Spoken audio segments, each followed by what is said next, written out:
I'm glad to have you here. Follow my story until the end and comment the city you're watching from. I love you so much. Keep your paperwork safe. Helen, documentation is protection. James's words echo in my mind as I trace my fingers over our wedding photo. His smile, frozen in time, still makes my heart ache even 3 years after his passing. In the picture, we're standing in front of our first house in Riverside Heights, the one we purchased in 1985 with his VA loan. We were so young then, so full of hope. My name is Helen Chambers, and at 68, I never expected to find myself in this position, a widow fighting for dignity in a house that doesn't feel like home anymore. James and I built a good life together. Nothing extravagant, but solid. After his military service, he worked construction while I was a registered nurse until our son Brandon was born. Then came our daughters, Rachel and Amanda. Like millions of women of my generation, I made the choice to stay home. James's income was enough, and the children needed me. I never regretted it, not once. We scrimped and saved, and in 1985 we bought our 3-bedroom house in Riverside Heights.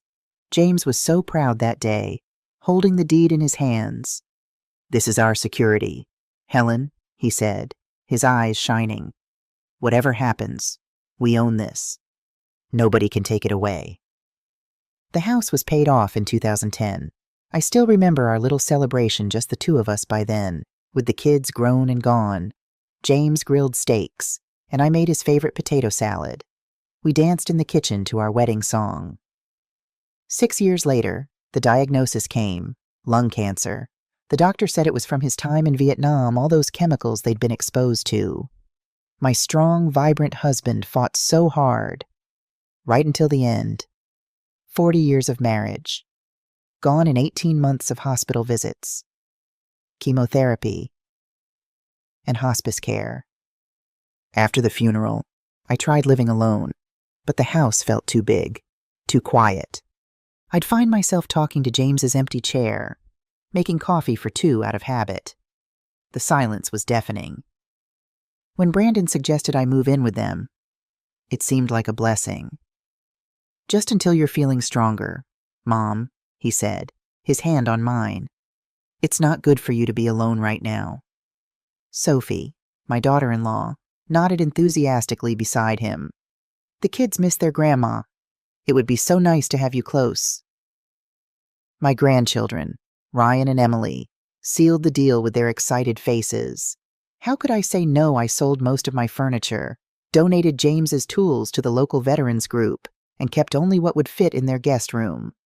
The house in Riverside Heights stood empty, but I couldn't bear to sell it. Too many memories. Brandon said they'd help me figure out what to do with it later. "We'll take care of everything, Mom," he promised. "You just focus on healing." I should have remembered James's words about documentation then. But grief has a way of clouding judgment, of making you trust when you should question. The first 6 months with Brandon and Sophie were lovely. I cooked Sunday dinners, helped with the grandchildren's homework, and felt useful again.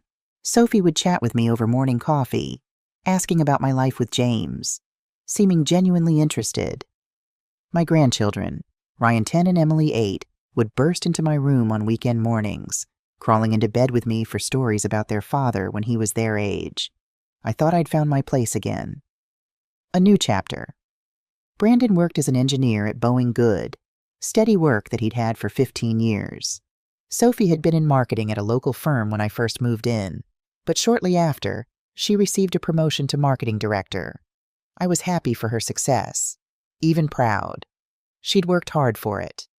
My daughters lived far away, Rachel in Boston going through a difficult divorce, Amanda in Seattle with twins who had special needs. We talked on the phone regularly, but they had their own challenges. When I'd hint at any problems, they'd say, "At least you're with Brandon. You're so lucky Sophie's there to help." Lucky. The word would later taste like ash in my mouth. I kept in touch with a few friends from our old neighborhood, especially Evelyn Martinez, who'd known James and me for 30 years. She visited occasionally, bringing homemade empanadas and news from Riverside Heights. "The Thompson house sold," she'd tell me. "The new family has 3 young children. The neighborhood is changing. Helen." But whenever she'd ask how I was settling in, I'd smile and say everything was fine. I didn't want to seem ungrateful. The truth was, things were already beginning to shift. Sophie started making comments about the extra laundry, the higher water bills. She'd sigh when she saw me in the kitchen, as if my presence exhausted her. The warmth in her voice had cooled to politeness, then to barely concealed irritation. Brandon grew distant too, always busy with work, avoiding my eyes when Sophie complained about the situation. I should have seen the signs, the way Sophie's mouth tightened when the grandkids ran to hug me, how she'd started calling me your mother when talking to Brandon, never mom anymore. One evening, I found a stack of nursing home brochures in the recycling bin. When I mentioned it casually at dinner, Sophie quickly explained, "Oh, that's research for work. We have a client in senior living." I nodded and pretended to believe her.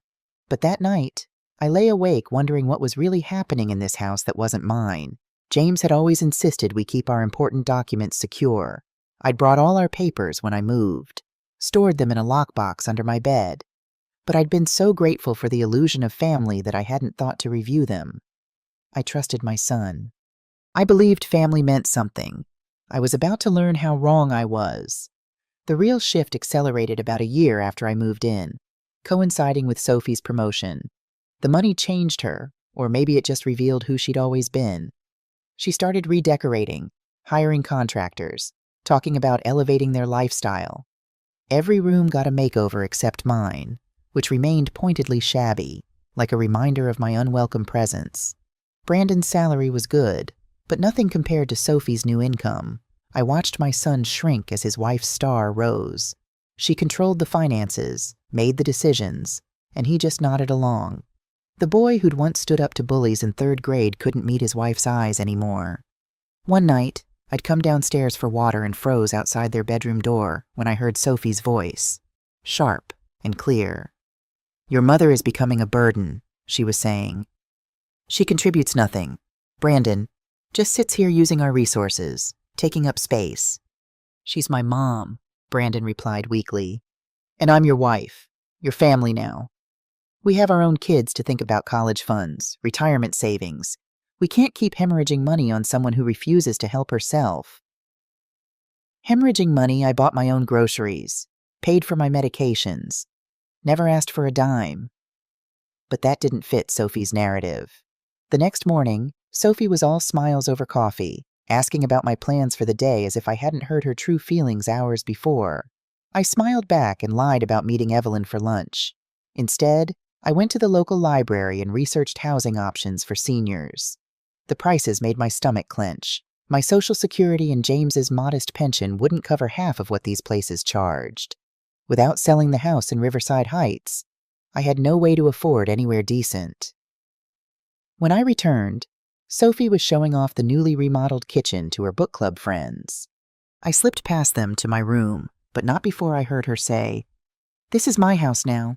I've made it what it should have been all along." My house. The words echoed in my head that night as I looked at my wedding photo.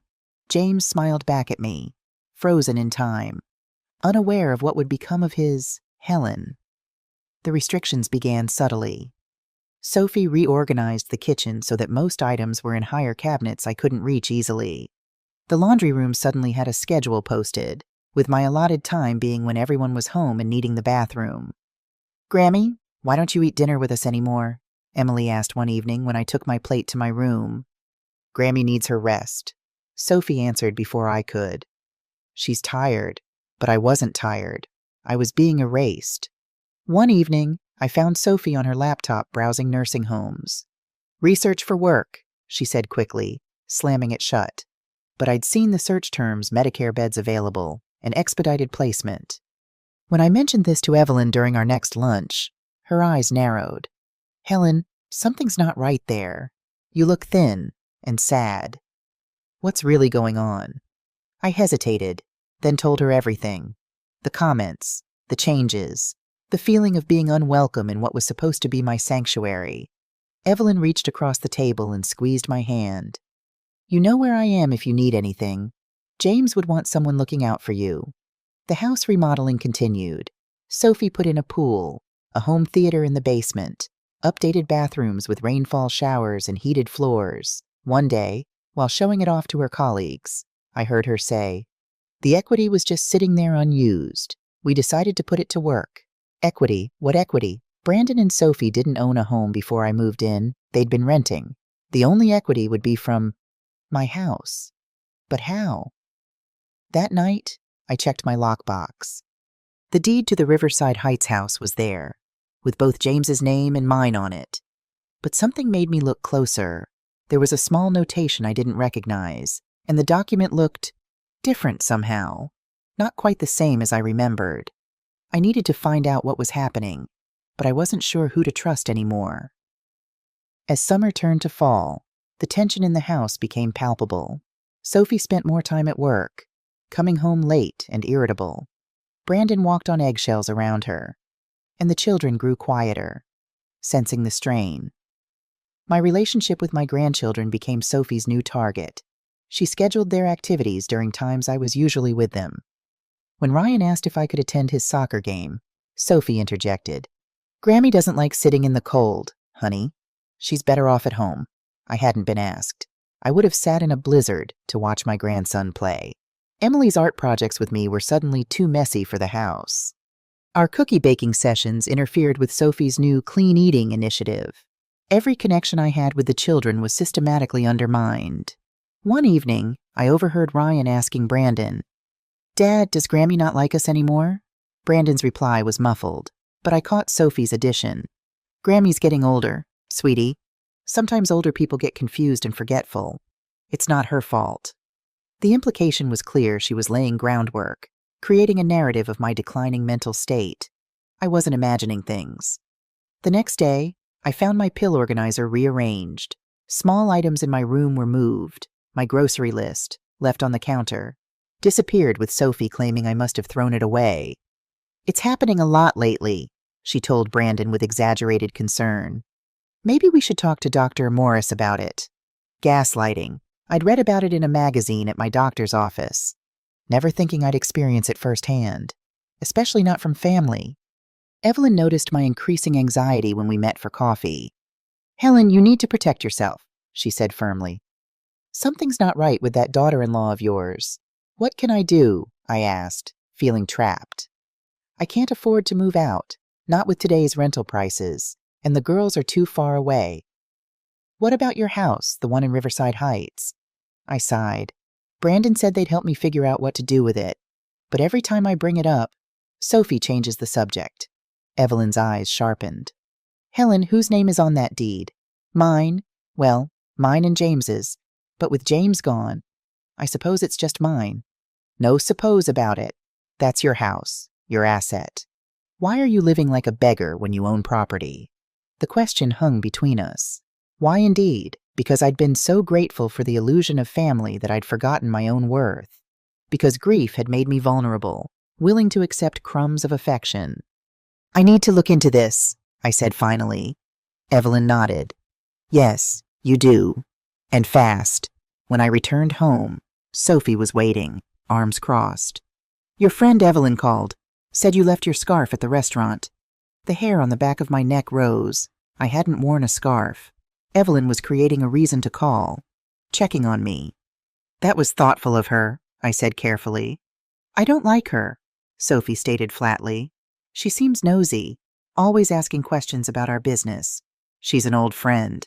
Well, maybe it's time for new friends, ones who understand boundaries." Sophie's smile didn't reach her eyes. "By the way, we're having a dinner party Saturday. I'll need you to stay in your room that evening. My colleagues are coming, and it would be awkward. Awkward. I was now an embarrassment to be hidden away. That night, I heard Sophie and Brandon arguing downstairs. "She's getting suspicious," Sophie hissed. "That Martinez woman has been filling her head with ideas." "What do you expect?" Brandon's voice was uncharacteristically heated. "You're treating her like she's invisible." "She's my mother." "Sophie. And this is my house now. I've put every cent of my bonus into it. Without me, you'd still be in that crappy apartment. The house is still in her name. We agreed to talk to her about it properly." Sophie's laugh was cold. "Talk, and what would you say? Hey, Mom, remember that house Dad left you? We've been borrowing against it without telling you. Hope that's okay. My blood ran cold, borrowing against my house. How is that possible? We'll figure it out, Brandon said, his voice dropping. Just be nicer to her. Okay, for the kids. If nothing else? 2 more months, Sophie replied. Then we execute the plan. Harris says the paperwork is almost ready. Harris, Sophie's cousin who worked at a law firm. What paperwork? I slipped back to my room, heart pounding. The pieces were starting to fit together, forming a picture I didn't want to see. I needed to act, but carefully. Whatever they were planning, I couldn't tip my hand too soon. That weekend, while everyone was at Ryan's soccer tournament, I visited my old house in Riverside Heights. The lawn was overgrown, mail piled up on the porch. Inside, dust covered every surface, but it was still mine, still home. I walked through each room slowly, remembering James and I bringing baby Brandon home, Rachel's 5th birthday party in the backyard, Amanda learning to play piano in the living room. Every wall held memories that Sophie couldn't redesign away. As I was leaving, my neighbor Dorothy stepped out of her house. Helen, what a sight for sore eyes. Are you moving back in? Just checking on things, I said vaguely. Well, it's about time. That young couple was here again last week. Said they were considering an offer. My heart stuttered. Young couple. Your son and his wife. Said they had your power of attorney and were handling the sale for you since you weren't well. Power of attorney sale. I'd signed no such document. When was this? I asked, struggling to keep my voice steady. Oh, they've been by several times over the past few months. Brought some fancy-looking fellow in a suit last time. Realtor, I guess. I thanked her and hurried to my car, hands shaking so badly I could barely find my keys. The pieces weren't just falling into place, they were crashing down around me. The weeks leading up to Thanksgiving were a masterclass in restraint. I watched, I listened, and I documented everything.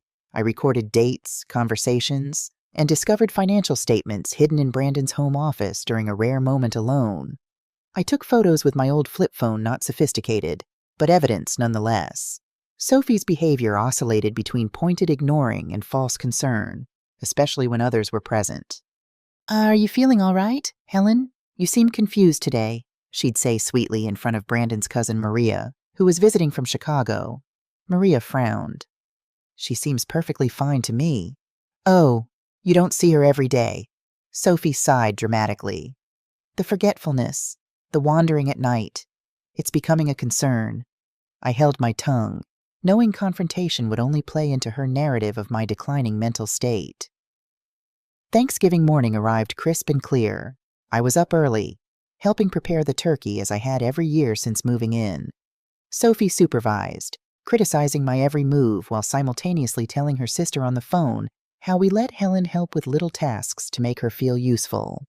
Family began arriving at 4: Brandon's Uncle Thomas and Aunt Maria, cousins from both sides, Sophie's parents, her brother with his wife and children. 15 people in total, all squeezed around the dining table and the kids' table set up nearby. I'd been seated at the far end, away from my grandchildren, who kept trying to sneak over to me until Sophie redirected them. The turkey I'd helped prepare that morning suddenly tasted like sawdust as I watched my family, my son, interact as if I were merely an obligation, not a loved one. Midway through the meal, Sophie clinked her glass. Everyone, Brandon and I have an announcement.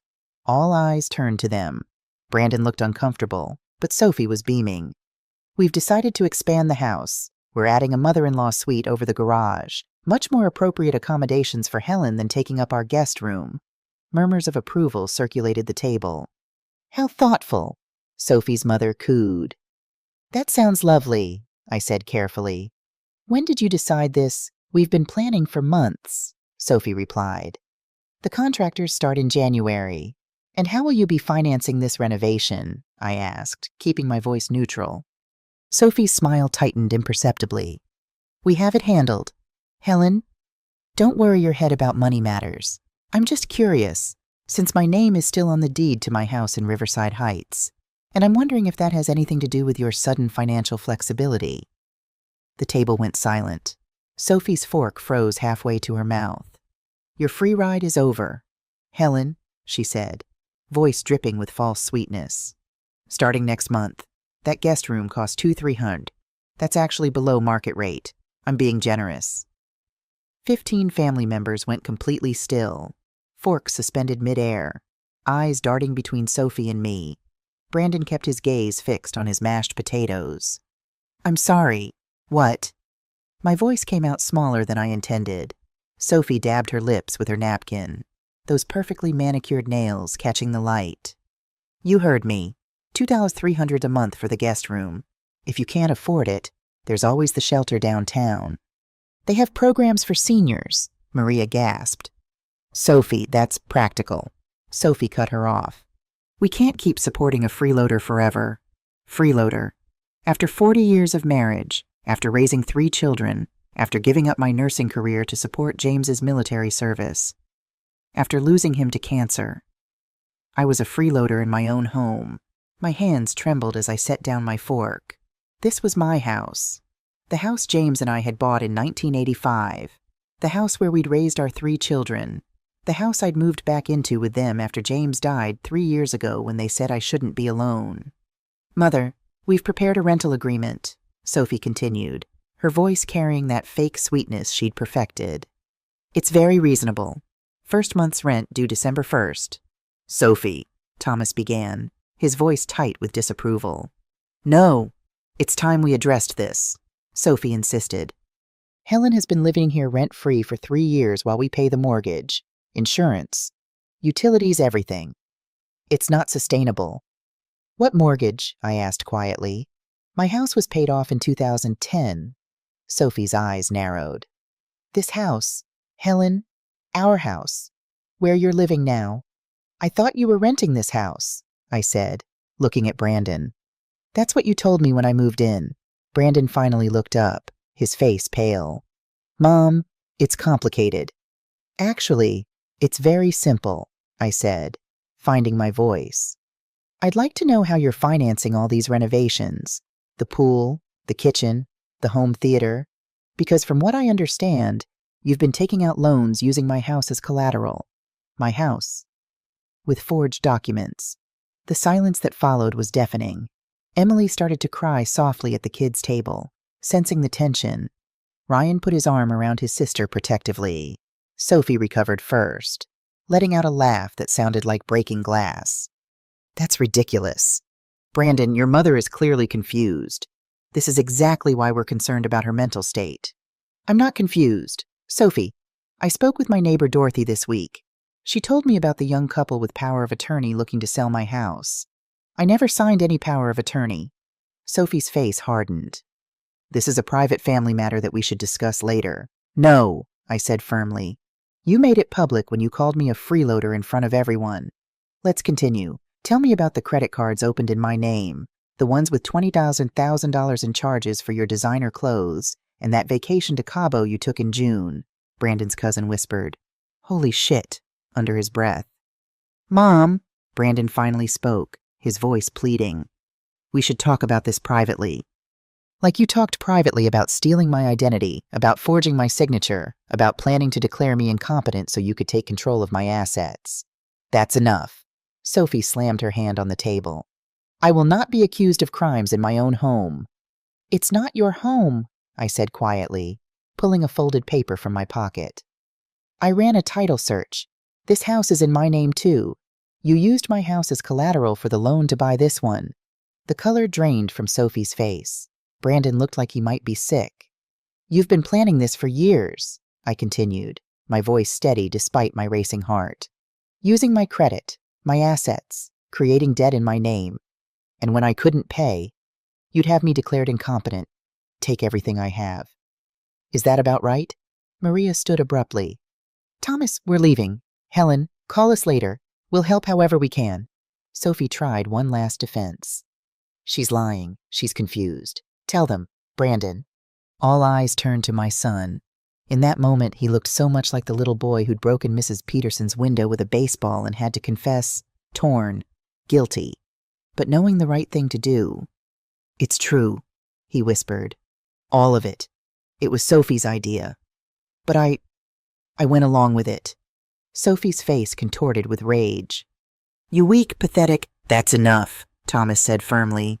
Children, get your coats. We're leaving. As family members hurriedly gathered their things, Sophie turned her fury on me. You've ruined everything after all we've done for you.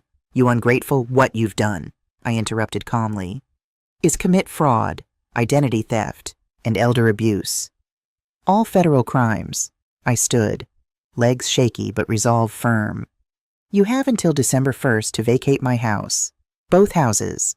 Actually, I'll be contacting my attorney in the morning. Sophie laughed, high and brittle. You don't have an attorney. You can barely afford your blood pressure medication. James's friend Charles Bennett has been quite interested in the documents I've gathered. He's expecting my call.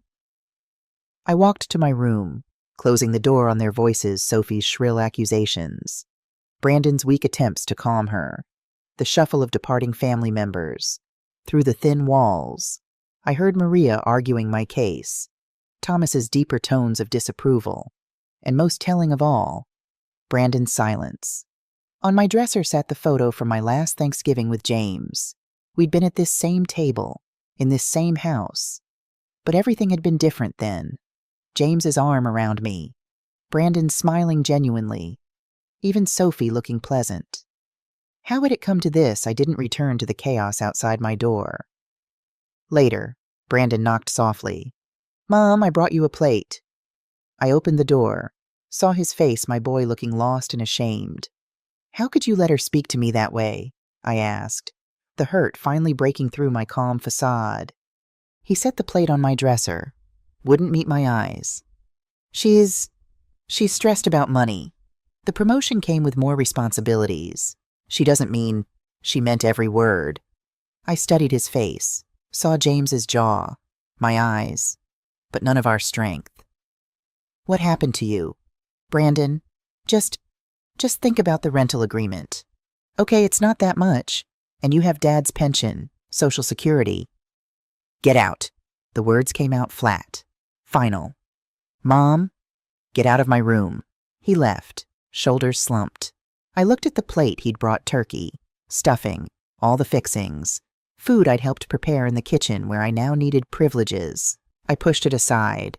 That night, I lay awake thinking about James's words. Documentation is protection, but protection from what he'd never imagined I'd need: protection from our own son. My phone buzzed with a text from Maria.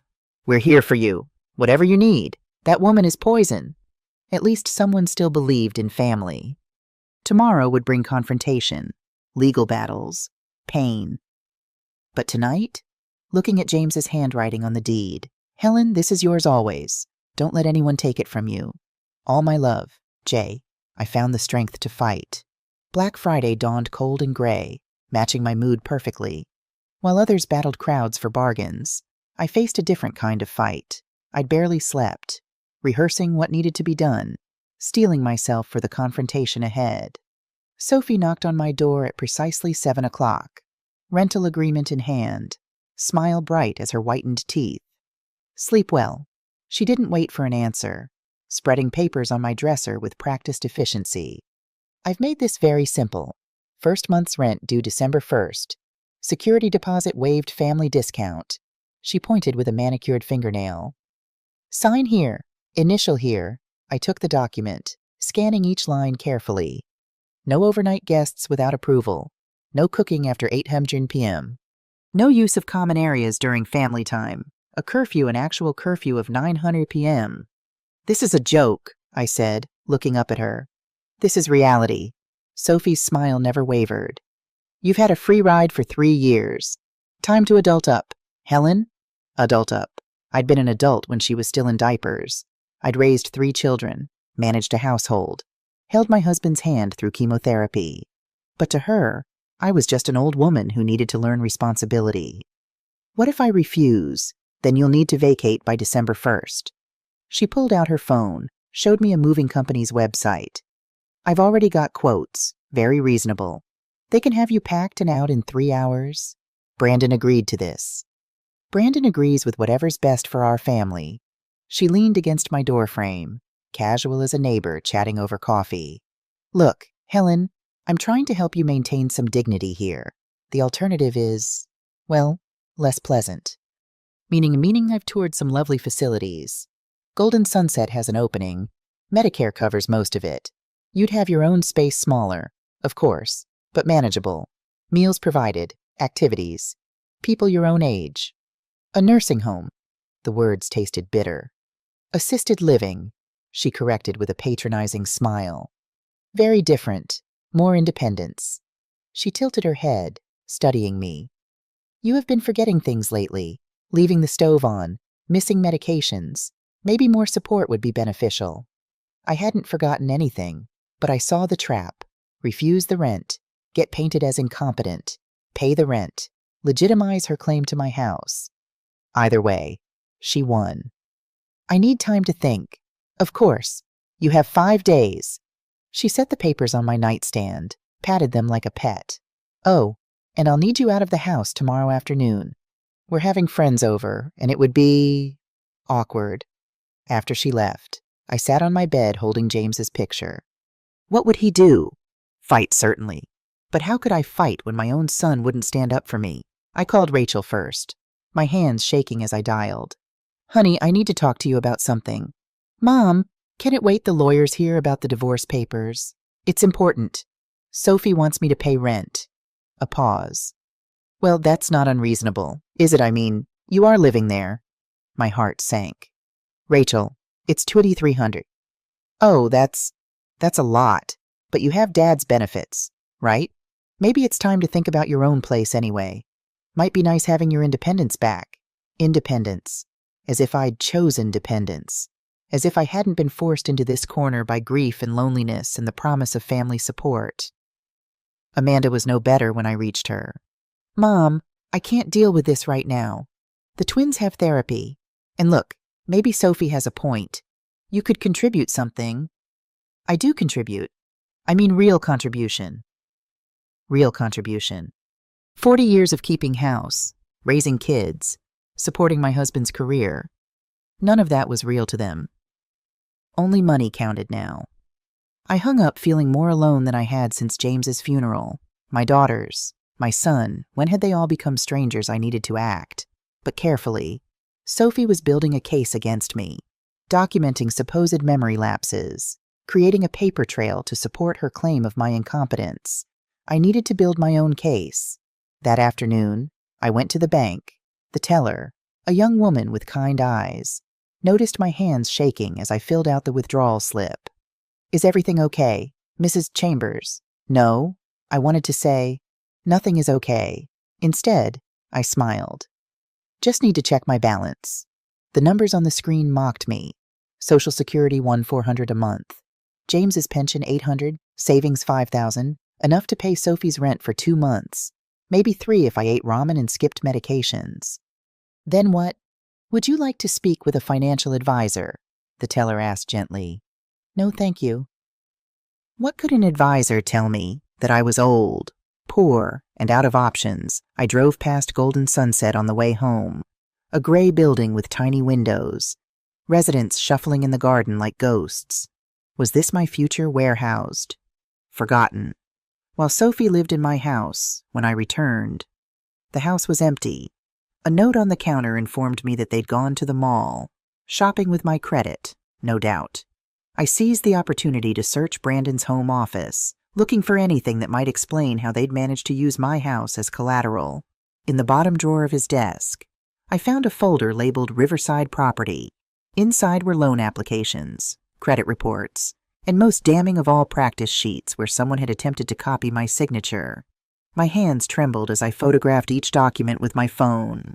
The evidence was mounting, but I still needed professional help to understand the full scope of what they'd done. That evening, while Brandon and Sophie entertained friends, I sat in my car at the park, too ashamed to let Evelyn see me cry but desperate for advice. She found me there anyway, knocked on my window. Helen, honey? What are you doing out here in the cold? I broke down then, told her everything. The rental agreement, the nursing home threats, my children's dismissal of my concerns. She listened, her face growing harder with each word. That witch, she said when I finished. James would be spinning in his grave. What can I do? Evelyn, I can't afford the rent. My kids think I'm a burden. I have nowhere to go. What about your house, the one in Riverside Heights? It's just sitting empty. Brandon said they'd help me figure out what to do with it. Evelyn's eyes sharpened. Helen, whose name is on that deed, mine. Well, mine and James's. But James is gone, so it's mine. No buts. That's your house, your asset. Why are you living like a beggar when you own property? The question hung between us. Why indeed? Because I'd been so grateful for the illusion of family that I'd forgotten my own worth. I need to think, I said finally. Evelyn squeezed my shoulder. Think fast, honey. And remember, James left you more than memories. He left you security. Use it. That night, I couldn't sleep. I kept thinking about the deed, the papers in my lockbox. James's voice echoed, "Documentation is protection." At 3:00 a.m., I pulled out the lockbox, entered the combination our anniversary date. Inside, neat folders labeled in James's precise handwriting: insurance, military records, medical, and there, property. I opened it with trembling fingers, pulled out the deed to the Riverside Heights house. Our names in official type, James Edward Chambers and Helen Marie Chambers. And below that, in James's writing, a note: Helen, this is yours always. Don't let anyone take it from you. All my love. Jay, I pressed the paper to my chest and wept. Then I started planning. At first light, I called Charles Bennett, James's old friend from the military who'd become an attorney. He agreed to meet me that morning at his office. Bring everything you have, he instructed. Every document, every note, every statement. If what you're telling me is true, we need to act quickly. I gathered my evidence: the original deed, bank statements, the rental agreement, photos of the practice signature sheets, and slipped out of the house before anyone else was awake. I left a note saying I was meeting Evelyn for breakfast. Charles's office was in a modest building downtown.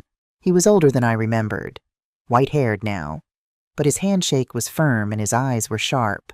He listened without interruption as I explained everything, occasionally making notes. When I finished, he removed his glasses and rubbed the bridge of his nose. Helen, what they're doing is criminal. Identity theft, fraud, elder abuse. These are serious federal offenses. He leaned forward. Are you certain you want to pursue this? It would mean pressing charges against your own son. The question gave me pause. Despite everything, Brandon was still my child. The little boy who'd cried when James left for work trips, who'd made me handprint cards for every Mother's Day. But he was also the man who'd sat silent while his wife called me a freeloader, who'd participated in stealing my identity, who'd betrayed my trust in the most fundamental way. I'm certain, I said finally. I need to protect myself. Charles nodded. Then let's begin. First, we'll run a title search on both properties.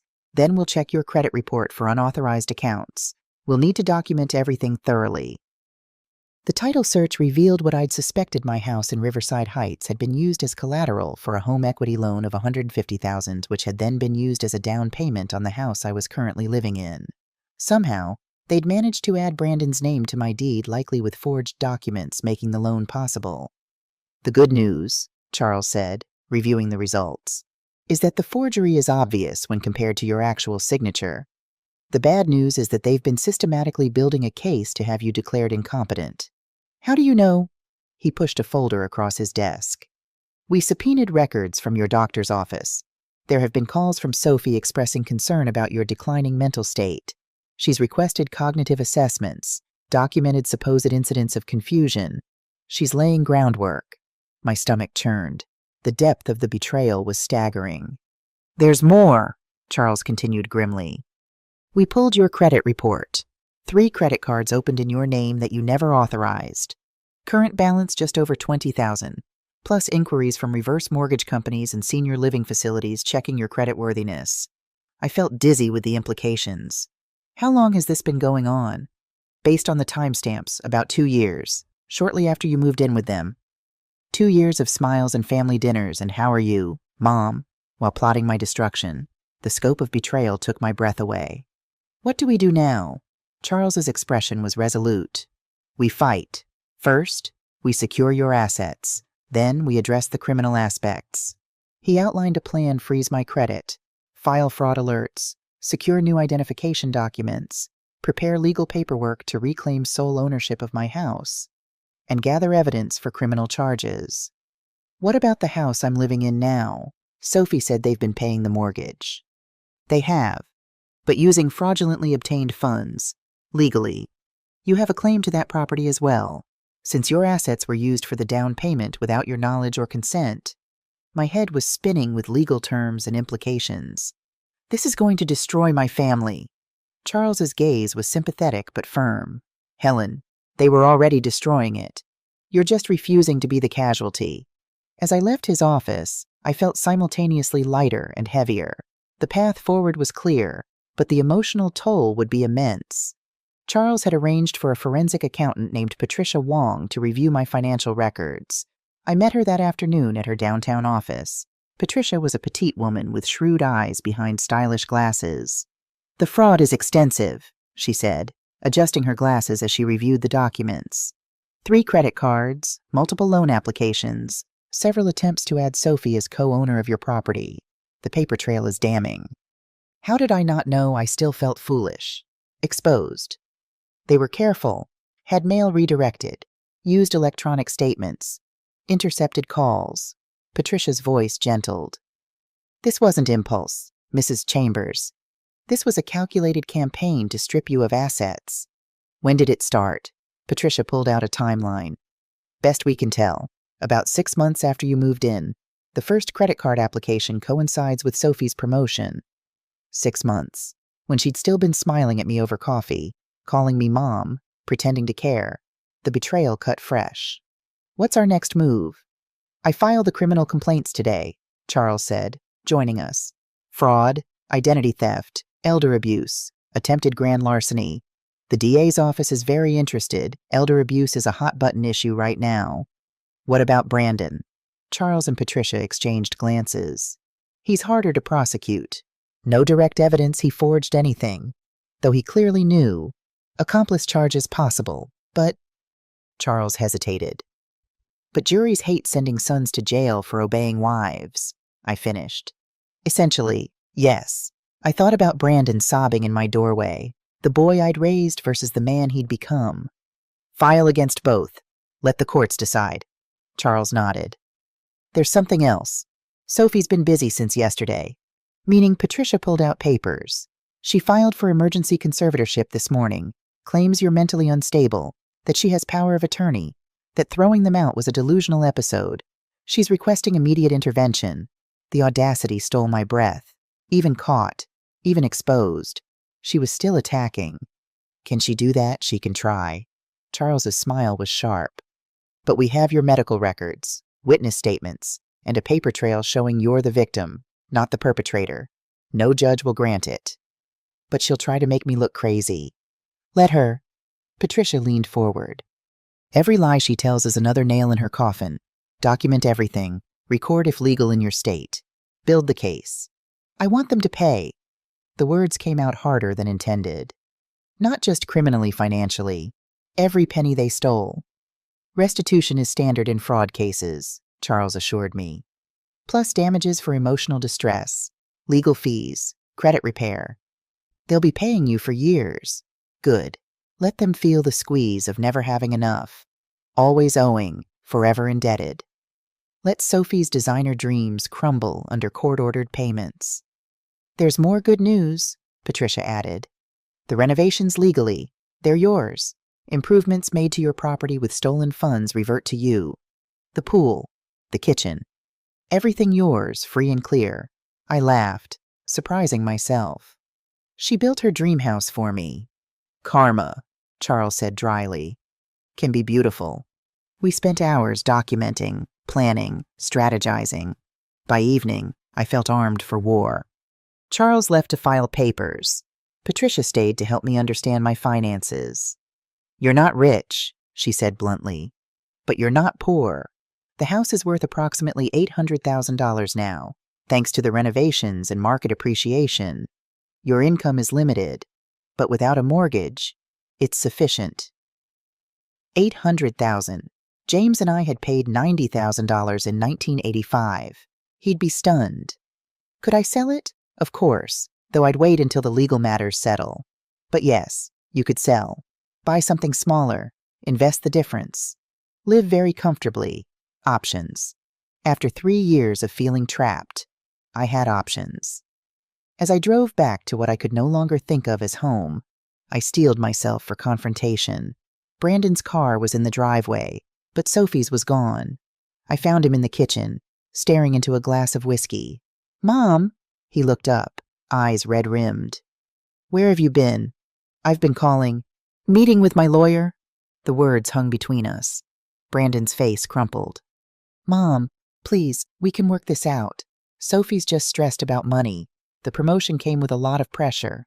She didn't mean half of what she said yesterday." "Did she mean to open credit cards in my name to forge loan documents to try to steal my house?" He flinched at each question. "It wasn't supposed to happen like this. How was it supposed to happen? Brandon, tell me. I'd really like to know the plan." He took a shaky breath. "We were going to talk to you about co-signing for the house. Then the market dropped, and we needed more equity. Sophie said it was just temporary, that we'd pay you back once her commissions came through. And the credit card's the conservatorship application." His head jerked up. "What conservatorship? Sophie filed papers this morning claiming I'm mentally unstable and need to be under her guardianship." Brandon's face went pale. "I didn't know about that. I swear." "What did you know? Brandon, what part of stealing from your mother did you actively participate in?" He couldn't meet my eyes. "I signed some papers. I knew about the home equity loan. I didn't know about the credit cards until later. And by then, it seemed too late to come clean." "It's never too late to do the right thing," I said quietly. "Your father taught you that." At the mention of James, Brandon's composure broke. "Dad would hate me." "Yes, he would." The harsh truth hung between us. Brandon drained his glass, poured another. "Sophie's at her mother's. She's pretty upset." I'd imagine identity theft charges would upset most people. Brandon's eyes widened. "You're really pressing charges. What did you think would happen, that I'd just roll over and let you take everything, that I'd sign your ridiculous rental agreement and pretend this never happened? I hoped we could work something out. As a family." "Family," I repeated, the word bitter on my tongue. "Family doesn't steal from each other. Brandon, family doesn't forge signatures or open fraudulent credit accounts. Family doesn't try to declare their mother incompetent to gain control of her assets." Brandon hung his head. "I'm sorry, Mom. I'm so sorry. Sorry doesn't undo the damage. Sorry doesn't erase the betrayal." I stood, suddenly exhausted. "You have until December 1st to find somewhere else to live. Both of you. Mom, please. Goodbye, Brandon." I went to my room and closed the door, blocking out his pleas. My hands were shaking as I sent a text to Charles. Confronted Brandon. He admitted to knowing about the loan but claims ignorance about conservatorship. "Staying in my room tonight. We'll call tomorrow." His response was immediate. "Change the locks on Riverside House today. Security system updated. Be careful and document everything." I sat on the edge of my bed, looking at James's photo. "I'm doing it," I whispered to his smiling face. "I'm fighting back. I hope you're proud." For the first time in months, I felt something like peace as I drifted to sleep. The next morning, I woke to shouting. Sophie had returned and was in a full-blown rage downstairs. "You told her, you pathetic, spineless—" Her voice rose to a shriek. "Do you have any idea what you've done?"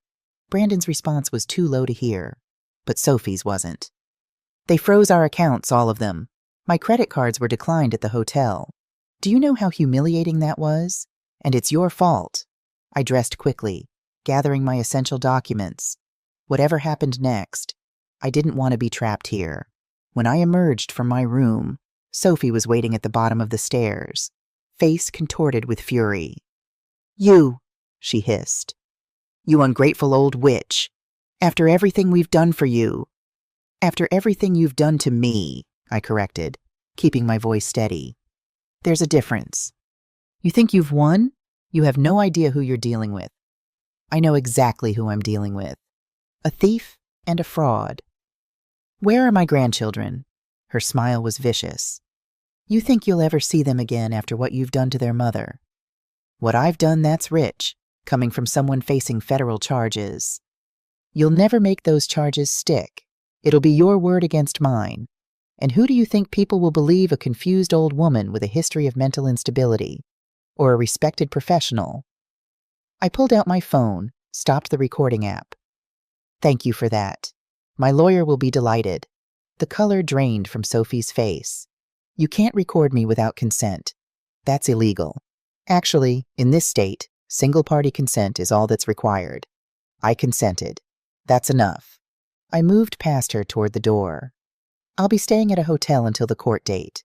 I suggest you use this time to find new housing arrangements.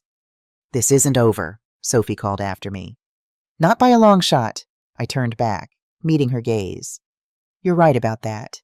It's just beginning. Outside, I took my first deep breath in what felt like years. Evelyn was waiting in her car as we'd arranged. You okay? She asked as I slid into the passenger seat. No, I admitted, but I will be. We drove to the hotel Charles had reserved for me, a modest place but clean and secure. As we carried my suitcases in, Evelyn squeezed my arm. You're doing the right thing, Helen. Don't doubt that for a second. I know. It just hurts. Of course it does. They're your family. But sometimes the people who should love us the most are the ones who wound us deepest. I settled into the hotel room, feeling strangely liberated despite everything. For the first time in 3 years, I was making my own decisions, taking back control. My phone rang, Rachel calling back after I'd left her a brief message about the situation. Mom, what's going on? Brandon called saying you've gone crazy. Hired lawyers, accused them of stealing. I told her everything, my voice steady despite the pain. When I finished, there was a long silence. Rachel, I'm still here. Her voice was thick with tears. Mom, I'm so sorry. I had no idea. When you mentioned the rent, I just assumed. I should have asked more questions. Yes, you should have. Are you okay? Where are you staying? Do you need me to come? The shift to concern after dismissal was jarring. I'm safe. I have support. And yes, I would have appreciated you coming when I first asked for help. Not after everything fell apart. That's not fair. Mom, I'm going through a divorce. I have my own problems. Life is rarely fair, Rachel. But when family needs help, you show up. That's what I taught you. That's what I did for you. Every time. Another silence. You're right, I'll book a flight. Don't bother, I said, suddenly tired. The court date is set for next month. You can come then if you want to support me. Or not. It's your choice. Mom, I need to go. I have another call with my lawyer. I hung up, knowing I'd been harsher than necessary, but unable to summon the energy to soothe her guilt. My daughters had abandoned me when I needed them, just as Brandon had.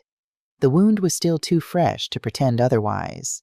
Amanda called next, her tone defensive from the start. Mom, Brandon says you're pressing charges against him, your own son.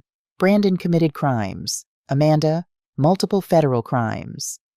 It was Sophie's idea. You know how she is. Yes, I do. And I know that Brandon is a grown man who made his choices. He chose to participate in stealing from his mother. People make mistakes. Mistakes are accidental. This was calculated, deliberate, and sustained over years.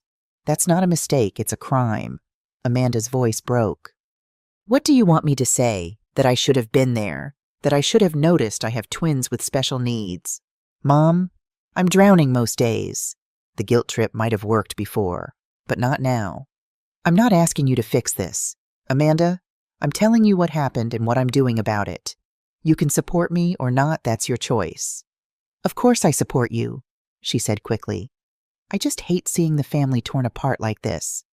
The family was torn apart the moment they decided to steal from me. I'm just refusing to be the victim. After ending the call with Amanda, I felt emotionally drained but oddly cleansed. For too long, I'd accepted whatever scraps of attention and affection my children offered, grateful for any acknowledgement. No more. I deserved better. James would expect better.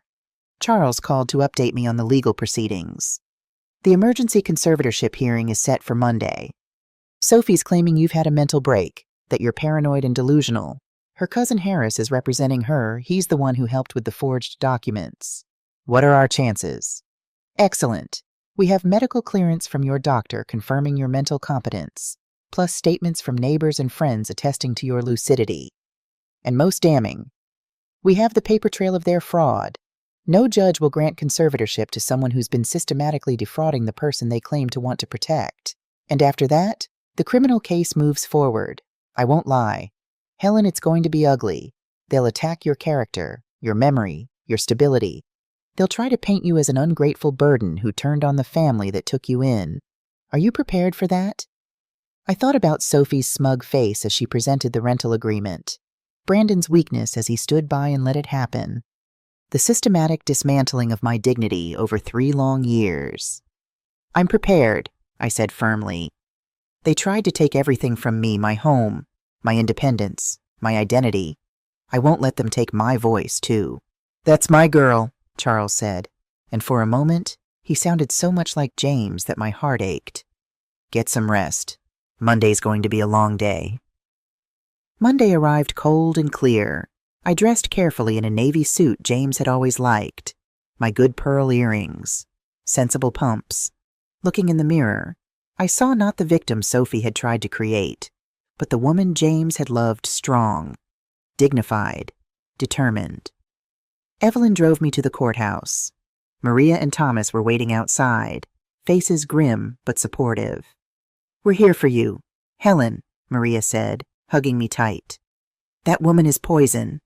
Inside, the courtroom was nearly empty, just a few court officers, our legal teams, and a judge who looked like she'd seen it all before. Sophie sat with her cousin Harris and another attorney I didn't recognize. Brandon wasn't present.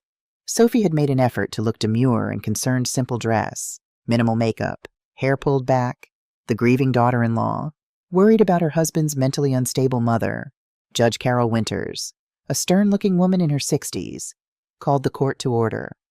We're here on the matter of Chambers versus Chambers, petition for emergency conservatorship. She peered over her glasses at Sophie. Ms. Chambers, you're alleging that your mother-in-law, Helen Chambers, is mentally incompetent and requires immediate guardianship for her own protection. Is that correct? Harris stood. Yes, Your Honor. My client has documented a pattern of increasingly erratic behavior, paranoid delusions, and financial irresponsibility that poses a danger to Mrs. Chambers' well-being. Judge Winters turned to Charles. And your response, Mr. Bennett, Your Honor. Not only do we contest these absurd allegations, but we have evidence that Sophie Chambers and her husband Brandon have been systematically defrauding Mrs. Helen Chambers for years. This petition is a transparent attempt to gain control of assets they've been unsuccessfully trying to steal through more direct means. Sophie gasped theatrically. Harris looked outraged. Your Honor, these slanderous accusations— Save it, Judge Winters cut him off. I've reviewed the filings from both sides. Let's start with the medical evaluations. Mrs. Chambers' primary physician, Dr. Lillian Patel, has submitted a thorough evaluation finding her mentally competent and showing no signs of cognitive decline beyond normal aging. Ms. Sophie Chambers has submitted nothing. No medical evaluation whatsoever. We have documented incidents, Harris began. Documented by whom? Not by medical professionals. Judge Winters looked distinctly unimpressed. Now, regarding these allegations of fraud, Mr. Bennett has submitted substantial evidence credit reports showing unauthorized accounts, loan documents with apparently forged signatures, and a forensic accountant's analysis showing systematic financial abuse. What's your response to this evidence? Mr. Harris? Harris shifted uncomfortably. We haven't had adequate time to review these claims. Your Honor, we believe they're fabricated out of Mrs. Chambers' paranoid delusions. Fabricated, Charles interjected. Your Honor, we have bank records showing transfers from fraudulently obtained loans directly to Sophie and Brandon Chambers' accounts. We have evidence that they used Mrs. Chambers' house as collateral without her knowledge or consent. We have recordings of Sophie Chambers admitting to these activities and threatening Mrs. Chambers. Recordings can be manipulated, Harris argued desperately. Indeed they can, Judge Winters agreed. Which is why I've had them independently verified by the court's technical expert. They appear genuine. Sophie's face had gone from concerned to furious. She whispered urgently to Harris, who looked increasingly uncomfortable. Your Honor, Charles continued, not only do we ask that this petition be dismissed, but we request a protective order preventing Sophie and Brandon Chambers from contacting Mrs. Helen Chambers except through counsel, pending resolution of the criminal charges being filed against them. Criminal charges. Sophie couldn't contain herself. This is ridiculous. We took her in when no one else would. We've cared for her for 3 years. Ms. Chambers, Judge Winters warned, you'll have your chance to speak. But Sophie was beyond control now. She's lying. She's confused. Ask anyone she wanders at night. Forgets appointments. Can't manage her medications. Yet she managed to gather extensive evidence of your fraudulent activities, Judge Winters observed dryly. Curious how her mental faculties seem to improve when it comes to protecting herself. The courtroom fell silent. Judge Winters reviewed her notes for several long minutes, then looked up. I'm dismissing this petition for conservatorship. There is no credible evidence that Helen Chambers requires guardianship. In fact, the evidence suggests that the petitioner, Sophie Chambers, has engaged in a pattern of behavior that would make her categorically unsuitable as a guardian, even if such protection were needed. Sophie made a strangled sound of protest. Furthermore, Judge Winters continued, I'm granting the protective order. Neither Sophie nor Brandon Chambers is to contact Helen Chambers except through counsel until the criminal matters are resolved. And I'm referring this case to the District Attorney's Office for investigation of possible perjury in these proceedings, in addition to the fraud allegations already under investigation. She banged her gavel. Court is adjourned. As we stood to leave, Sophie lunged toward me, her face contorted with rage. This isn't over. You'll regret this, I swear to God. Court officers quickly intervened, escorting her from the courtroom. Her threats echoed down the hallway. Outside, Charles squeezed my shoulder. First hurdle cleared. You did well in there. Helen, I didn't have to do anything, I said, still processing what had happened. Sometimes the most powerful thing you can do is simply stand your ground. Sophie self-destructed because she couldn't imagine a world where she doesn't get her way. Maria hugged me. I always knew that woman was trouble. The way she treated you at family gatherings, always so condescending. Thomas nodded. Thomas? Brandon should have put a stop to it years ago. James would never have stood for someone treating you that way. The mention of James brought tears to my eyes.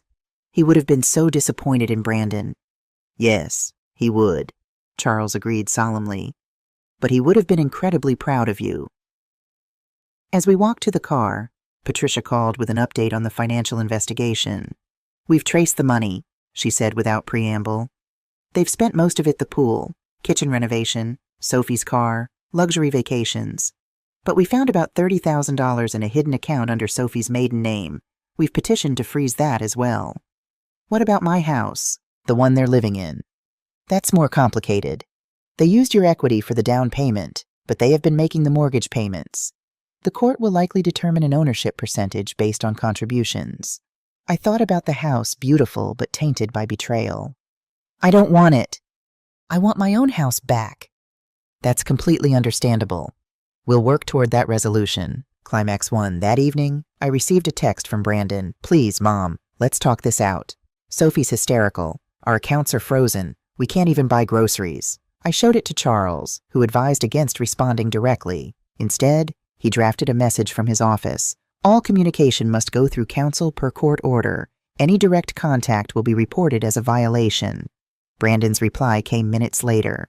Mom, I know you're reading these. Please. We're family. Family. The word that had kept me silent, kept me accepting less than I deserved, kept me vulnerable to their manipulation. Not anymore. I turned off my phone and looked out the hotel window at the city lights. Tomorrow, I would go to my real home in Riverside Heights. The locks were changed, the security system updated. It would need cleaning, some repairs perhaps, but it was mine. No one could take that away from me. For the first time in years, I felt truly free. The weeks leading up to the criminal trial were a whirlwind of depositions, evidence gathering, and legal preparations. Charles had assembled a formidable team, including Patricia Wong and a specialist in elder abuse cases named Marcus Delgado. Elder abuse is one of the most underreported crimes in America. Marcus explained during our strategy meeting. Financial exploitation is particularly insidious because it's often perpetrated by family members, making victims reluctant to come forward. Exactly, Patricia agreed. The average victim loses $120,000, but most cases never make it to court because of shame or fear. I'm not ashamed, I said firmly. And I'm done being afraid. Charles smiled. That's why we're going to win. Meanwhile, Brandon and Sophie had hired a high-powered defense attorney named Vivian Reynolds, known for aggressive tactics and media manipulation. Within days of taking the case, stories began appearing in local news about family disagreements escalated to criminal charges and the tragedy of aging parents turning against their children. Sophie gave tearful interviews claiming she'd only been trying to protect me from myself. Helen has been increasingly confused, she told one reporter, dabbing at her eyes with a tissue. We were trying to secure her finances before she gave everything away to scammers. This is how she repays our love. Charles advised me to ignore the media circus. They're trying to poison the jury pool and pressure you into dropping the charges. Don't engage. It was harder to ignore the text messages from my grandchildren, clearly composed with Sophie's help, asking why I was being mean to their mommy and daddy. My heart broke reading them, but Charles was adamant any response would violate the protective order and undermine our case. The hardest blow came when Rachel called to say she wouldn't be coming for the trial after all. I just can't take sides. Mom, she explained, her voice strained. Brandon's my brother. You're my mother. I love you both. This isn't about taking sides, I replied, struggling to keep my voice steady. This is about right and wrong. What they did was criminal. Maybe so, but pressing charges. Couldn't you have found another way to resolve this? I closed my eyes, fighting back tears. What would you have suggested, allowing them to steal my identity, to take my house, to have me declared incompetent and shipped off to a nursing home? You're exaggerating. No, Rachel, I'm not. That was their plan. They admitted it. The silence stretched between us. Finally, Rachel sighed. I'm sorry, Mom. I just can't do this right now. After we hung up, I sat on my bed in the Riverside Heights house, my true home, and allowed myself to cry. For the family I thought I had. For the son who'd betrayed me. For the daughters who couldn't stand with me when I needed them most. Evelyn found me there, having let herself in with the spare key I'd given her. Oh, Helen, she said, sitting beside me and taking my hand. What happened? I told her about Rachel's call, my voice breaking. Family. Evelyn shook her head. They can hurt us like no one else because we love them like no one else. I don't know if I can go through with this, I admitted. The trial, the publicity, having to face them in court? Of course you can, Evelyn said firmly.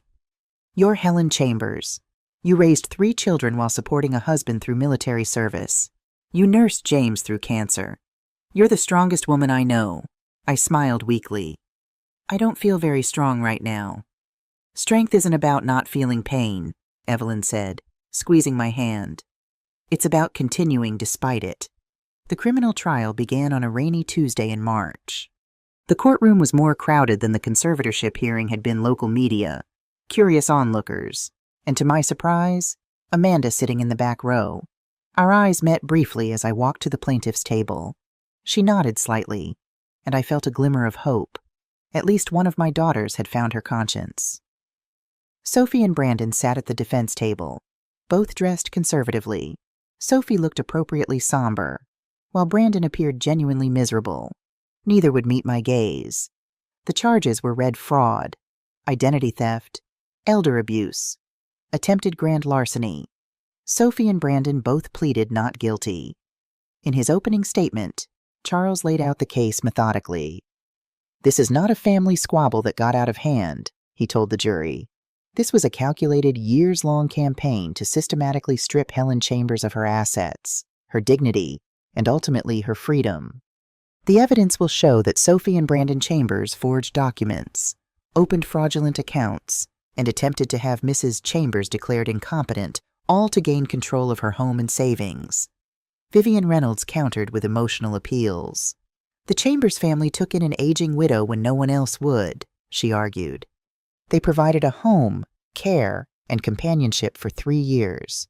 Yes, financial arrangements were made with Helen's verbal consent, though perhaps not always with proper documentation. These weren't crimes, they were misunderstandings within a loving family that have been tragically escalated. The evidence phase was grueling. Financial records were dissected. Forensic analysts testified about the forged signatures. Recordings of Sophie's threats were played. My neighbor Dorothy testified about Sophie and Brandon claiming to have power of attorney. Even Sophie's cousin Harris was compelled to testify about his role in preparing fraudulent documents. Then it was my turn to take the stand. As I walked to the witness box, I caught sight of Amanda in the gallery, now sitting beside Maria and Thomas. She gave me a small, encouraging smile.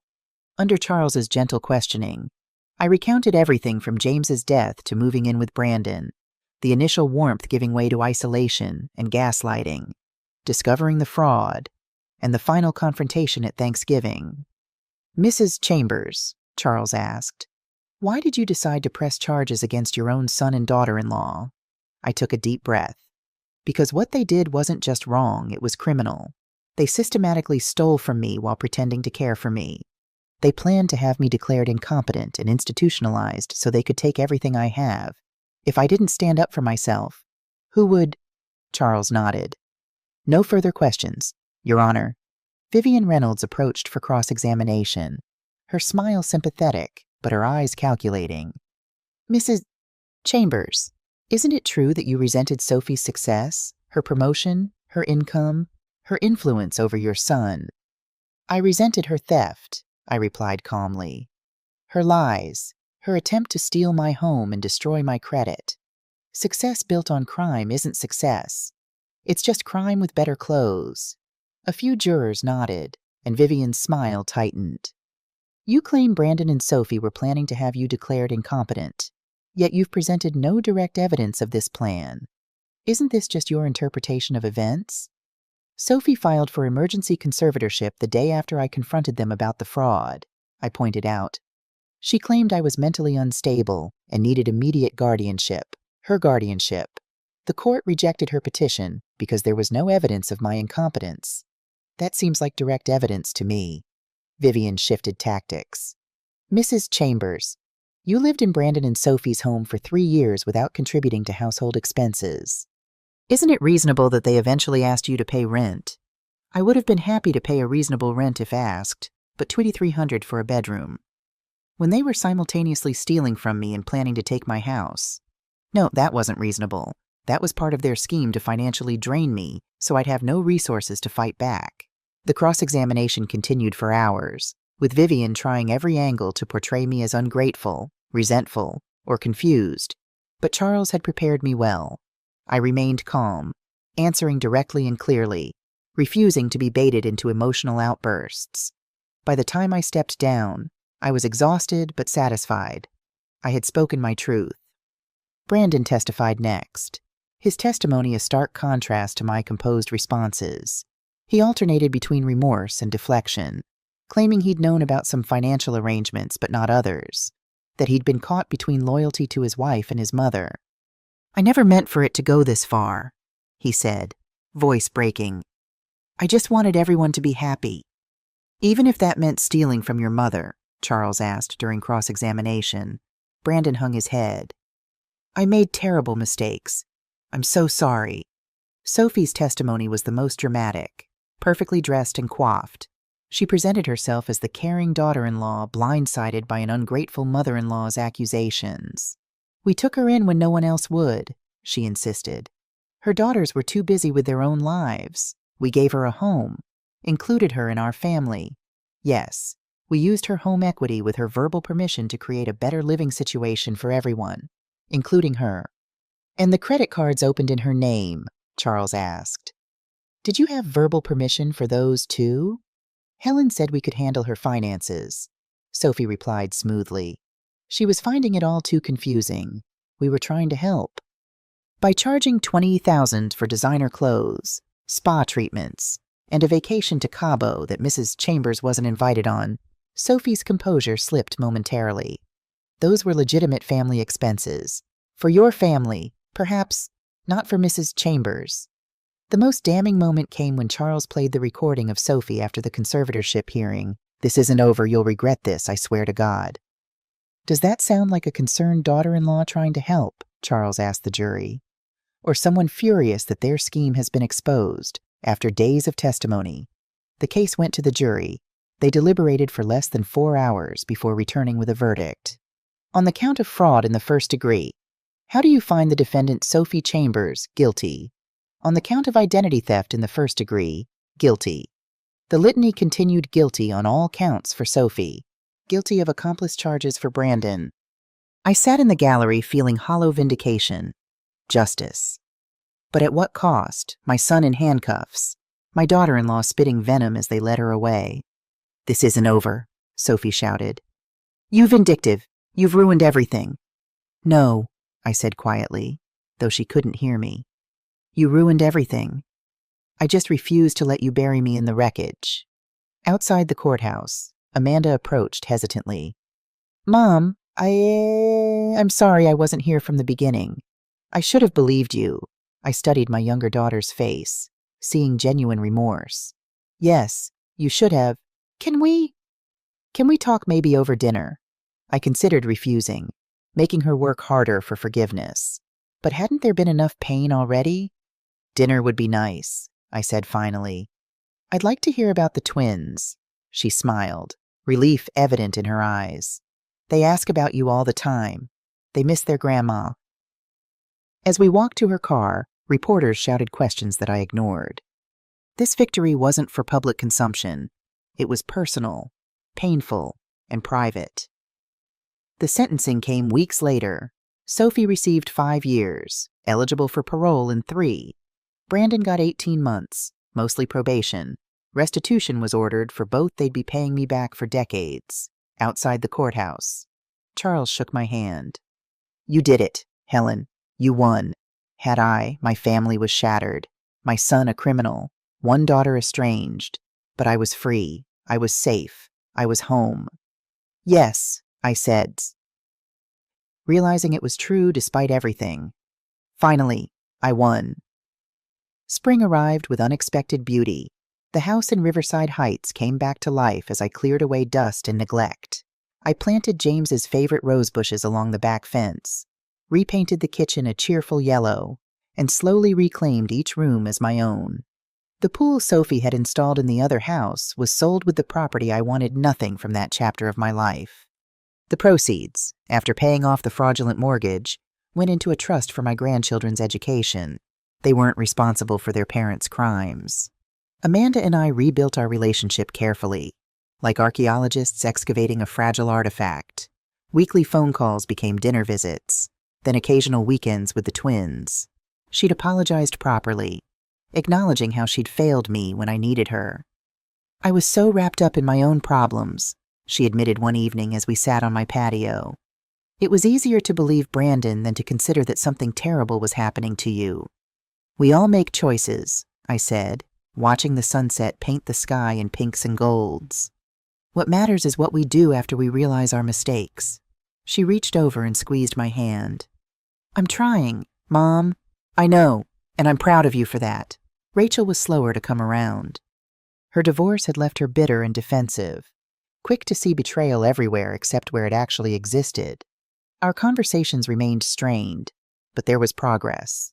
Small steps. Brandon wrote from prison long, rambling letters full of apologies and explanations. I read them, searching for the son I'd raised in the words of the man who'd betrayed me. Sometimes I caught glimpses of him. Other times, he seemed like a stranger. I wrote back occasionally, keeping my responses measured. Forgiveness would take time, if it came at all. Trust might never be fully restored. Sophie sent no letters, made no apologies. According to Brandon, she blamed me entirely for their downfall. In her mind, she was the victim of my ingratitude, my vindictiveness, my refusal to quietly accept my place as an aging burden to be managed. My grandchildren were the greatest casualty. With Brandon in prison and Sophie's parents taking custody, I rarely saw them. I sent birthday cards, Christmas gifts, but kept my distance, not wanting to confuse them further. Someday, when they were older, when they could understand that Grandma wasn't the villain in their story, perhaps we'd reconnect. One sunny afternoon in late April, Evelyn and I were having tea on my patio when the doorbell rang. I opened it to find Amanda and the twins, along with a woman I didn't recognize. "Mom," Amanda said, a nervous smile on her face. "This is Dr. Lisa Wong. She's a family therapist who specializes in elder issues and family reconciliation. I thought maybe she could help us. All of us." Dr. Wong extended her hand. "Mrs. Chambers, it's an honor to meet you.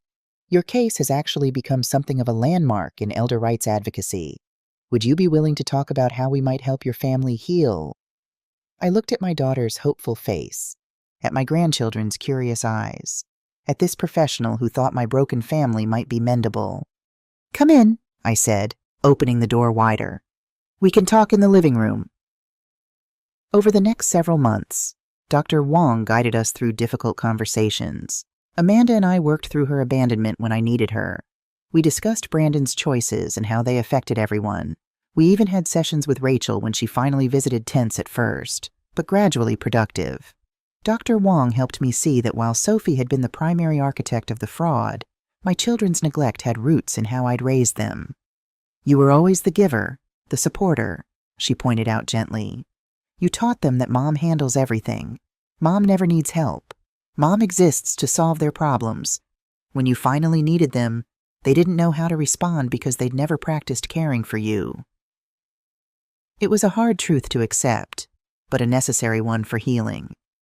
On the anniversary of James's death, I visited his grave with flowers and news. "I did it," I told the headstone. "Fought back. Won. The house is safe." Wind rustled the trees, and I swear I heard his laugh. "That's my Helen, tougher than you look." "I miss you every day," I whispered. "But I'm okay. Better than okay." I arranged the flowers, straightened the little American flag by his marker. I'm home. And I was not just in the physical house, but in myself, the woman who'd been diminished, dismissed, nearly destroyed, had found her spine, had remembered her worth, had refused to go quietly into anyone's good night. As months passed, my life took on new rhythms. I volunteered at the local senior center, sharing my story and helping others recognize signs of financial exploitation. I joined a widow's support group, making friends who understood the unique challenges of rebuilding a life alone. Charles Bennett and I remained in touch, occasionally meeting for lunch to discuss the ongoing legal aftermath of my case. The restitution payments came monthly, small amounts, but steady. Sophie's wages in prison were garnished. Brandon's too, after his release. Every penny they sent felt like validation. "You tried to rob me, but now you pay me." Justice has a certain poetry. Brandon was released early for good behavior after serving 10 months. He sent another letter asking to meet, to reconcile. This time, his words seemed different, more reflective, less self-pitying.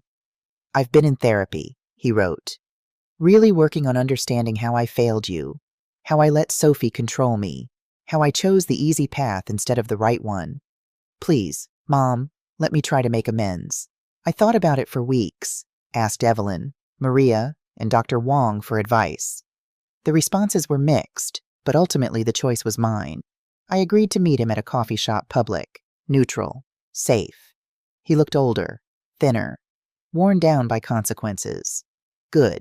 Growth hurts. "Mom," he stood when I arrived, uncertainty in every line of his body. "Thank you for coming." I sat, ordered tea, studied my son. "You have 10 minutes, he talked fast. Therapy revelations, codependency issues, the toxic dynamic with Sophie, his shame over betraying me. All probably true, all definitely too late. "I want to earn your forgiveness," he finished. "Whatever it takes." "Forgiveness isn't earned." I sipped my tea. "It's given or not. I forgive you, Brandon, for my peace, not yours. But forgiveness doesn't mean forgetting, doesn't mean trusting, doesn't mean pretending it didn't happen. I understand, but maybe with time..." No, I set down my cup. I'll be civil. I'll send Christmas cards. I might even answer if you call. But the relationship we had, the mother who'd sacrificed everything for you, she's gone. You killed her when you stayed silent at that Thanksgiving dinner. He cried then. My son who'd inherited his father's eyes but not his courage. I felt nothing. The part of me that would have rushed to comfort him had died somewhere between freeloader and forged signatures. I'm still your mother, I said, standing. But now I'm my own person first. Remember that. I left him there with his cold coffee and hot tears. It wasn't cruel. It was necessary. Boundaries aren't walls.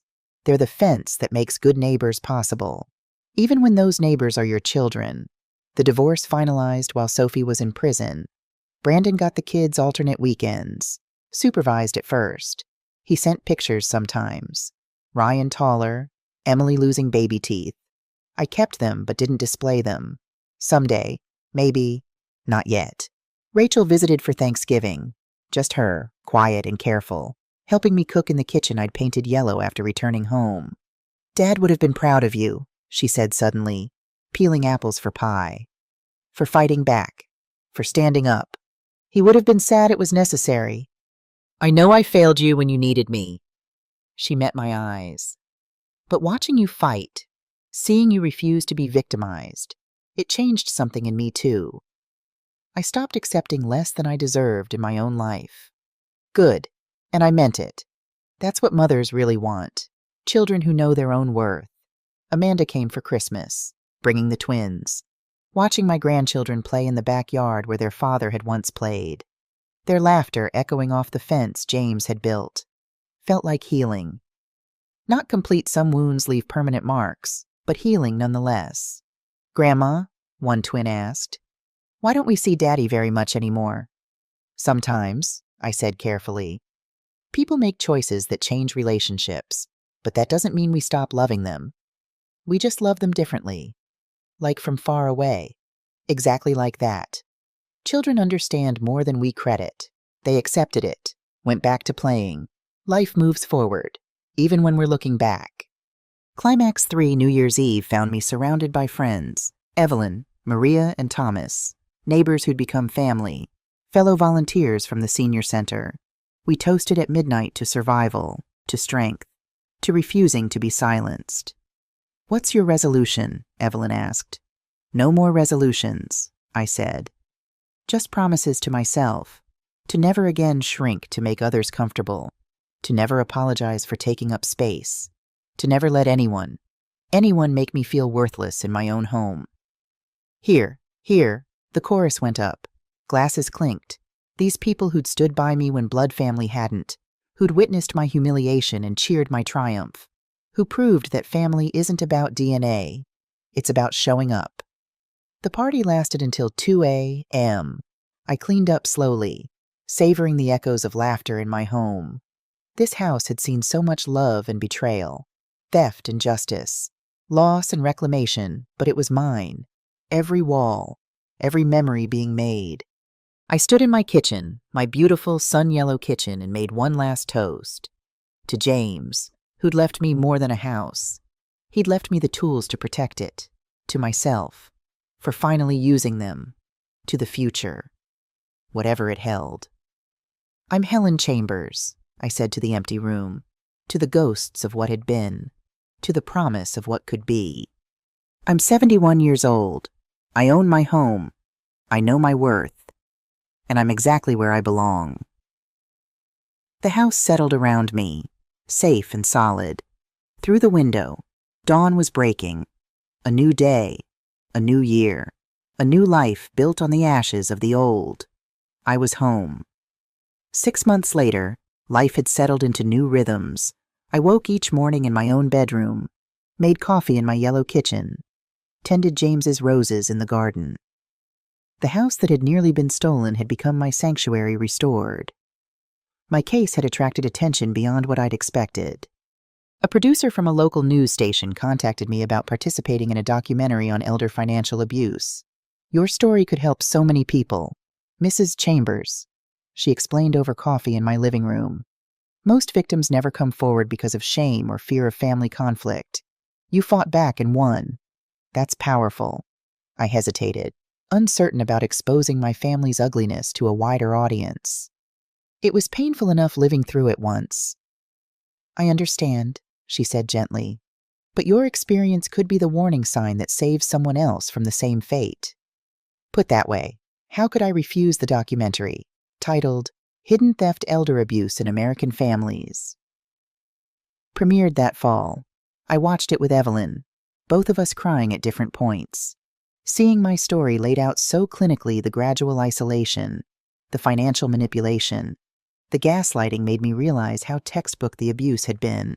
If only I'd recognized the signs earlier. The response was overwhelming. Letters poured in from seniors in similar situations, from adult children horrified to recognize their own behavior in Sophie's actions, from law enforcement and social workers grateful for the awareness. Charles called the day after it aired.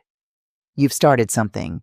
Helen, the DA's office has received a surge of calls from elderly victims reporting financial abuse. They're calling it the Chambers effect. I just told my story, I said, surprised. Sometimes that's all it takes. One person brave enough to speak their truth so others know they're not alone. The senior center where I volunteered asked if I'd consider starting a support group specifically for victims of financial exploitation. I agreed, though I didn't feel qualified. You lived it, the director said simply.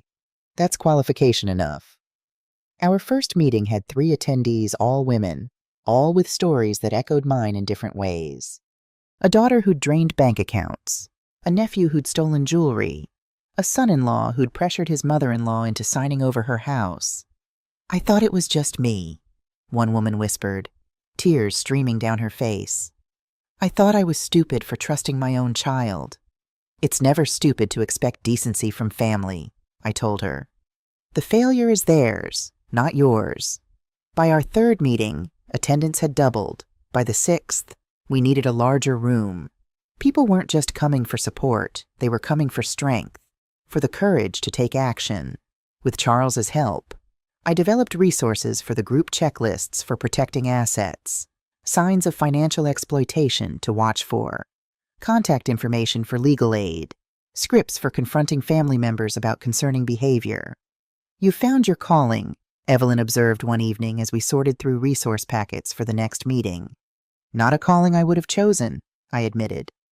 But if my pain can prevent someone else's, maybe it wasn't wasted. Brandon attended one of these meetings, sitting quietly in the back. I hadn't invited him, hadn't even known he was coming. Afterward, he approached hesitantly.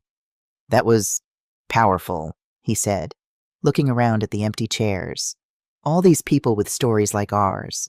Not like ours, I corrected. In our story, you were the abuser, not the victim. He flinched but nodded. I know. That's why I came. To understand better. To hear what it's like from the other side. I studied him, looking for signs of the manipulative tactics Sophie had used so effectively. But his eyes held only sorrow and what appeared to be genuine remorse. Why now? I asked. I'm trying to rebuild my life, he said simply. I can't do that without understanding how I destroyed yours. It wasn't forgiveness, not yet, but it was something. A crack in the wall between us. A possibility. There's a book I can recommend, I said finally, about making amends that actually help the person you hurt, not just soothe your own guilt. I'd like that, he said, and for a moment, I glimpsed the son I'd raised. Thank you, Mom. As he turned to leave, I called after him. How are the children? Missing their grandmother, he said. Emily keeps your Christmas card on her nightstand. I nodded, not trusting myself to speak. Some wounds were still too fresh. The restitution checks continued to arrive monthly. Small amounts, but steady. I used most of it to fund our support group activities, turning Sophie's theft into something positive, poetic justice. Rachel moved back to town that summer, taking a teaching position at the local community college. We had dinner weekly, our relationship healing through consistent effort on both sides. I'm thinking of starting a group for adult children of elder abuse victims. She told me one evening, so many of us don't know how to support our parents through something like this. I want to change that. My heart swelled with pride. My daughter had not only learned from my pain, she was working to prevent others from experiencing it. Amanda brought the twins for regular visits now. They'd grown so much, developing their own personalities and interests. Ryan loved building things, just like his grandfather. Emily had inherited my love of gardening. We planted sunflowers together, measuring their growth each week. They're reaching for the sky. Grandma, she said in wonder, her small hand in mine as we looked up at the towering stalks. Yes, they are, I agreed. That's what living things do when they're nurtured properly. They grow toward the light. On my 72nd birthday, they threw me a surprise party. Amanda, Rachel, the grandchildren, Evelyn, Maria, and Thomas, my friends from the senior center and support group. Even Brandon was there, standing awkwardly to the side, but present. Speech, someone called after I'd blown out the candles. I looked around at these faces, some related by blood, others by choice, and felt a surge of gratitude so strong it brought tears to my eyes. 3 years ago, I began. I thought my life was essentially over. I'd lost James, lost my independence, lost my sense of purpose. I was existing, not living. I took a breath. Then came the betrayal that nearly destroyed me, but instead, it rebuilt me. Stronger, wiser, more authentic. I raised my glass. I've learned that family isn't just who shares your DNA. It's who shares your values. It's who shows up when you need them. It's who tells you the truth, even when it's hard to hear. My eyes met Brandon's briefly. He nodded, acknowledging the rebuke and the challenge. I've learned that it's never too late to stand up for yourself. That knowing your worth is the greatest protection against those who would diminish you. That the most powerful word in any language is no when spoken to those who would exploit you. I smiled at my support group members. And I've learned that pain shared is pain diminished. That helping others heal can heal you too. That purpose can be found in the darkest experiences if you're brave enough to use them for good. I raised my glass higher. So here's to 72 years of life, the good, the bad, the beautiful, and the painful. All of it mine. All of it valuable. All of it making me exactly who I am today. And I wouldn't change a thing. The room erupted in applause. Evelyn hugged me, whispering. James would be bursting with pride. Later, as guests were leaving, Brandon approached with a small package. It's not much, he said, handing it to me. Just something I thought you should have back. Inside was my old house key, the one to this house, that I'd given him when I moved out 3 years ago. With it was a note, "This belongs to you. Always has." I'm sorry I forgot that. I looked up at my son, this man who'd hurt me so deeply but who was trying, in his imperfect way, to make amends. Thank you, I said simply, pocketing the key and the note. It wasn't reconciliation, not completely, but it was acknowledgement of my ownership, my boundaries, my worth. That night, after everyone had gone, I sat on my porch swing watching fireflies dance in the yard. James and I had spent countless evenings here, planning our future, discussing our children, simply being together in comfortable silence. We did all right, didn't we, James? I said to the night air. Despite everything, we built something that couldn't be stolen or destroyed. The wind chimes he'd hung years ago tinkled softly in response. I smiled, feeling his presence not as a ghost, but as the foundation of everything I'd become. I was Helen Chambers. I was 72 years old. I owned my home, free and clear. I knew my worth beyond any doubt, and I was exactly where I belonged. What would you do if you were in my place? Have you ever been through something similar? Comment below. If you enjoyed this story, check out 2 other channel favorites. My daughter-in-law humiliated me at Christmas, so I revealed the truth about her past, and I let my sister plan my wedding, then found out she was trying to sabotage it. Thank you for watching. Love you.